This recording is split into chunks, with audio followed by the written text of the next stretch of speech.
આપનું સ્વાગત। રાજ્યમાં ચેલેન્જ રાજનીતિમાં ગરમાવો આવ્યો છે। ધારાસભ્ય કાંતિ અમૃતિયા ગાંધીનગર જવા રવાના થયા છે। અમૃતિયાએ ગોપાલ ઇટાલિયાને ચેલેન્જ આપી છે। સોમવારે ધારાસભ્ય પદ પરથી રાજીનામાની ચેલેન્જ આપી હતી। કાંતિ અમૃતિયા સમર્થકો સાથે ગાંધીનગર જવા રવાના થઈ ચૂક્યા છે। મને ખ્યાલ નથી આટલો ઉજવ છે। આવો તો ચૂંટણીમાં મેં ઉજવ નથી જોયો। કાર્યકર્તાનો ઉજવ છે, એની સાથે ગાંધીનગર જાય છે। ગાંધીનગર જ્યાં પછી ખબર પડે ગોપાલ ઇટાલિયા આવશે, ઈ જ્યાં પછી ખબર પડે, નહીં આવે ત્યાં સુધી કરશી કાંઈક। અત્યારે મોરબી 65ની પૂરી જનતા અને કાર્યકર્તાઓનો 200 ગાડીનો કાફલો ધારાસભ્યશ્રીના રાજીનામા માટે અત્યારે અમે ગાંધીનગર જઈ રહ્યા છીએ। જેમ ગોપાલભાઈ ઇટાલિયાએ કીધું કે હું રાજીનામું આપવાનું છે, તો આજે જોઈએ અમે એની અડધી કલાક 12 થી 12:30 ત્યાં વાટ જોવાના છીએ।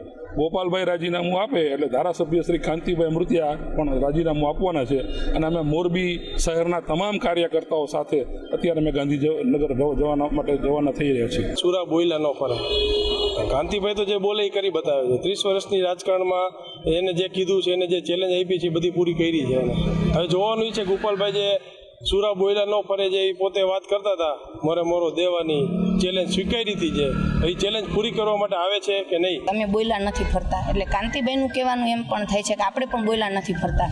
તો આપણે બધાએ સાથે મળી અને દરેક કાર્યકર્તા મારી જીતમાં પણ ભાગીદાર હતા, તો મારી હારમાં પણ હું રાજીનામું આપવા જાઉં છું એમાં પણ ભાગીદાર થઈ અને બધાએ સાથે આવવાનું છે।